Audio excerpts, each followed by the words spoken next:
Ito ang sikat sa buong mundo na K-pop demonyong Huntrix bus at ngayon ay nasusulog na. Siguradong nasa loob si Huntrix at sinabi ko, Nakita nyo, may fire extinguisher ako at kailangan nating iligtas si Huntrix. Tara na, Alex.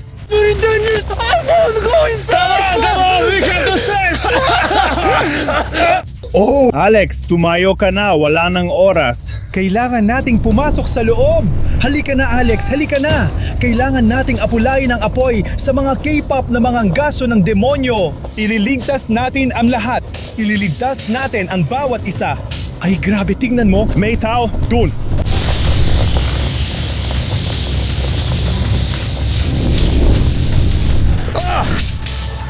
Mukhang nakontrol lang ang apoy, hindi na nasusunog ang bus.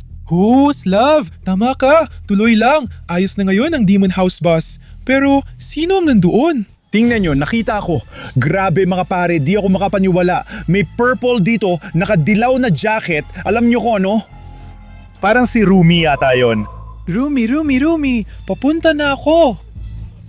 Teka, anong ginagawa mo? Ililigtas kita, Rumi. Pakiusap.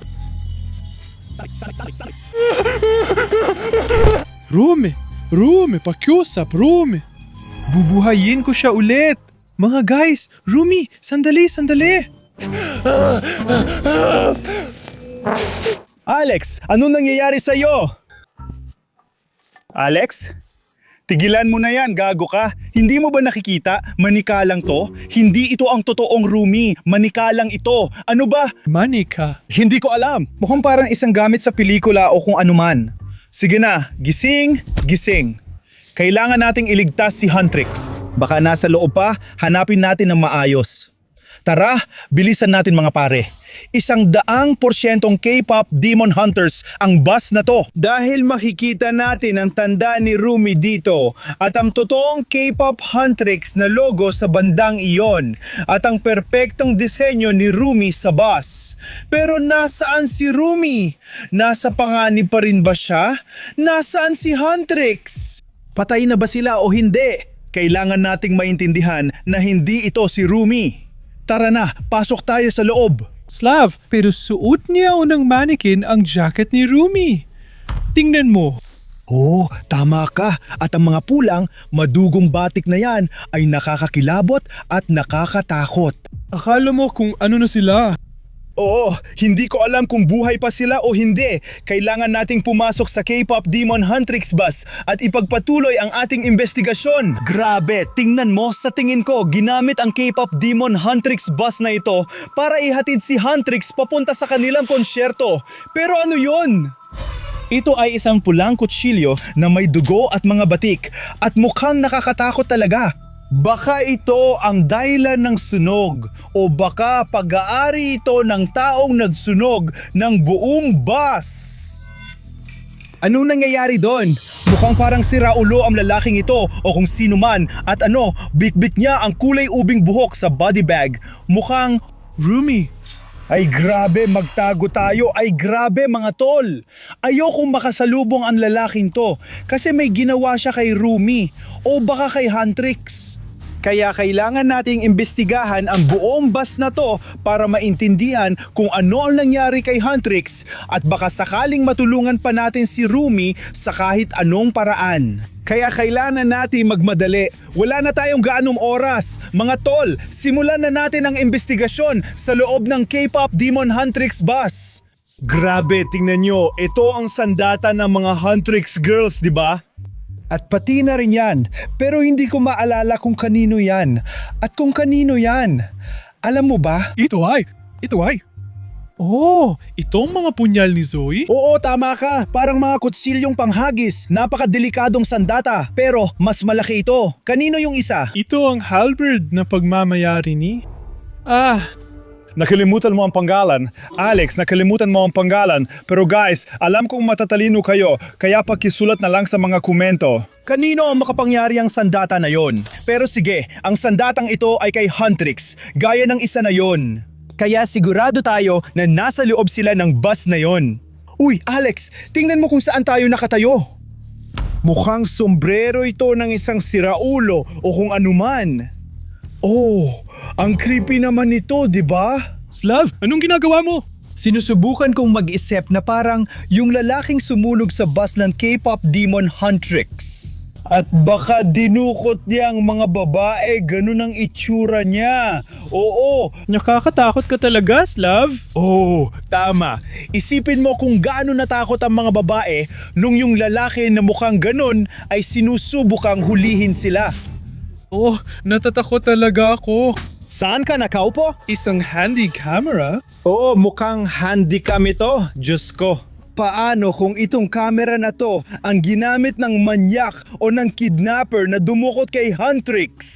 Sa panonood ng video na ito, malalaman natin ang nangyari sa mga babae, nasaan sila ngayon at kung pwede pa silang matulungan. Slav, tama ka. Bakit kinunan ng video ng baliw na yon ang mga babae at saka humingi ng ransom? Maganda ni ideya, Alex. Panurin natin ang video na ito at baka makita natin ang mga babae at ang baliw na yon. Gawin natin ito sa loob ng K-pop demon. Huntrix Bus! Para na mga pare! Wow, tingnan nyo mga pare! Isa na namang sandata ng Huntrix yan! Ito ang espada ni Rumi. Sa totoo lang, mahal ko si Rumi. Ang ganda-ganda niya at ang bait pa. Pero sino ang paborito mong character sa Huntrix? I-comment mo sa ibaba. Pero hindi ito mukhang sandata ng Huntrix. Napakabangis at nakakatakot nito.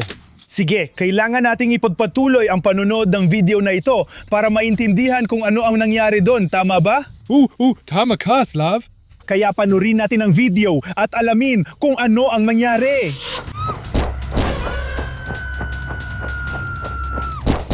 Sila yung Huntrix girls, di ba? Oh, at may anilang lalaki na humahabol sa kanila. Hinahabol niya sila sa gubat. Mukhang nakakatakot at nakakakilabot talaga. Oh, at may hawak siyang baril. Oo, tama si Alex. Naka-armor siya. Sige, panuurin natin ang susunod na video. Uy, tingnan mo. Sa susunod na video, mukhang nagtatago ang mga babae mula sa baliw. Nasa loob sila ng tunnel. Oh, takot na takot sila.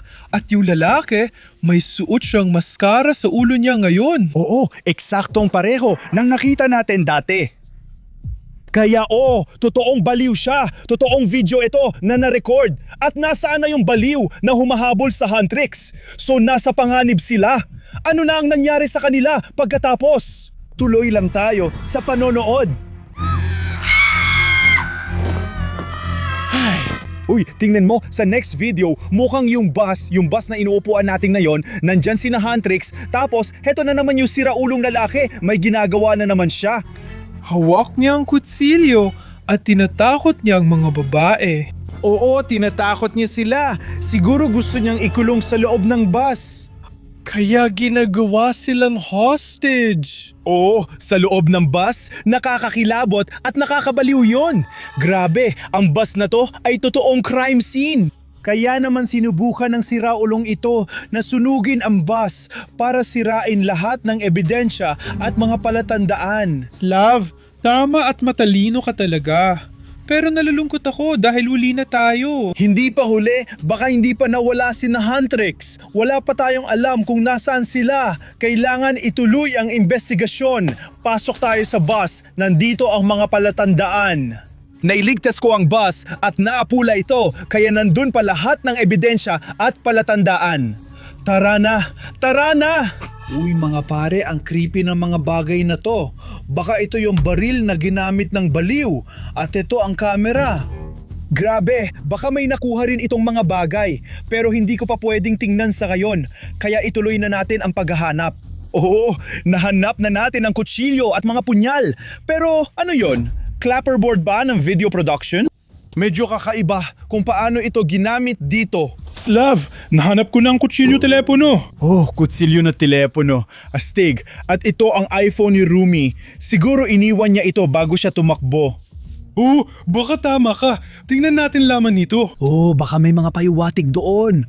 Makakakuha tayo ng impormasyon mula sa iPhone na yan at malalaman natin kung nasaan ang mga Huntrix at baka masagip pa natin sila.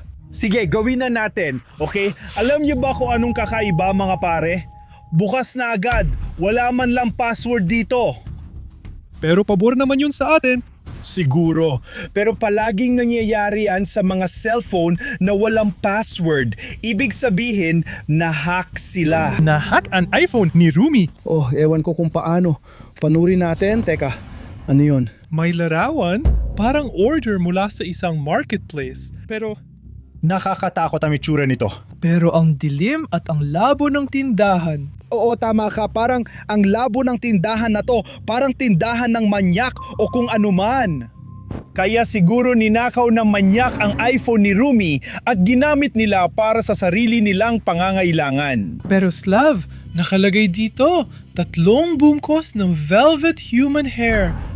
Kaya parang isang order ito. Grabe, may umorder ng buhok ni Rumi. Grabe, ang creepy at nakakatakot nito. Kaya kinulong niya ang mga bilanggo para gupitan ng buhok at ibenta ito. Siguro, hindi ko alam. Panoorin pa natin kung ano pa ang mangyayari. Ito pa rin ang parehong site, pero ngayon, parang... Madilim at malabo na. Palitan natin. Ayoko nito, isara mo na. Ano yon? Larawan ba yan? May lalaki na may balbas at suot niya ang pelus na buhok na ito. Ang creepy at kakaiba naman nun. Sa tingin mo ba tinanggal niya ang buhok na to kay Rumi? Siguro, pero mukha siyang masama at may hawak siyang kutsilyong may mga mansa ng dugo. Grabe mga pare, alam nyo ang weird talaga ng sitwasyong to. Parang may kakaiba pa, may kulang pa tayo, hindi pa ito ang buong kwento. Na yon, kailangan nating mag-isip ng mabuti. Slav, sa tingin, kung may nakita akong mahalaga. May litrato, pero parang mukhang isang mapa sa isang application. Oo, application ng mapa yan. So ano to, masama na naman ba? May parang location circle at may nakasulat na may masamang mangyayari sa Huntrix dito. Grabe naman! Kaya siguro iyon ang lugar kung saan dinala si Rumi mula pa sa simula ng video. Nung nakita natin yung lalaking may sunglasses, parang kamukha niya yung lalaking may balbas, di ba? Tama ka, Slav, pero tingnan mo, parang coordinates ng lugar ang mga yan. Kaya natin mahanap yung lugar gamit ang mapa, tama? Oh, Sige, so guys, ngayon wala tayong oras para mag-isip. Kailangan pa natin ng mas maraming impormasyon. Mayroon tayong ilang gamit para sa video production, mga kamera at iba pa. Pero marami ring kakaiba at nakakatakot na bagay sa loob ng K-pop demon. Huntrix Bus pero. Ngayon, kailangan nating iligtas ang Huntrix. At ang taming paraan para magawa yon ay paandarin ang bus at hanapin sila gamit ang mapa. Kaya tara na, subukan natin ito. pero Slav, kaya mo bang magmaneho ng bus? O naman, syempre, maraming beses ko na tong ginawa. Kailangan mo lang paikutin yung bagay na yon at siguro pindutin itong button na ito. At ayan na, umaandar na ang makina. Parang hindi siya sigurado sa ginagawa. Kaya guys, lalo na ikaw Alex, umupo na kayo at tara na, sasakay tayo sa K-pop demon Huntrix Bus. Tara na! Slav, sasakay ba tayo sa bus na bukas ang mga pinto? Oo, professional ako. Kailangan kong isara ang mga pinto. Hindi. Ayos lang bumiyahe na bukas ang mga pinto. Huwag kang mag-alala. Sige, subukan natin at tara na. Wow! Rumi, sandali lang. Pupunta kami para iligtas ka. Ibigay mo sa akin ang mapa. Maliligtas na natin si Huntrix. Maya-maya lang. Tara na. Halika na. Ililigtas natin si Huntrix. Pupunta na tayo sa lugar na nakita sa mapa. Sandali, tingnan mo. Nandito sila. Anong ginagawa nila? 3 lalaki ito na nakatayo dito at may mga kulay ubing buhok sila katulad ng kay Rumi. Grabe, kayong 3. Anong ginagawa ninyo dito? Nakakita ako ng K-pop Demon Hunters na bus na nasusulog doon banda, tapos nakita ko yung coordinates na nagdala sa amin dito. Nakakita kami ng maraming nakakatakot at kakaibang bagay at nakita namin yung purple mong buhok. Anong ginagawa mo dito? Sagutin mo ako, sino ka ba? At anong ginagawa mo dito? Gumagawa kami ng video, musika. Music video. Mga filmmaker sila. Kaya nahanap ko ang clapper, yung ginagamit sa paggawa ng video production. Kaya parang gumagawa ka ng bagong K-pop demon. Hunters, yung Huntrix na music video, tama. Tama. Kaya naman ang dami nilang props na konektado kay Huntrix. At kaya natin nakita ang mga horror style na pelikula sa camera. Tama? Ibig sabihin, buhay pa si Rumi. Sa tingin ko, buhay pa si Rumi.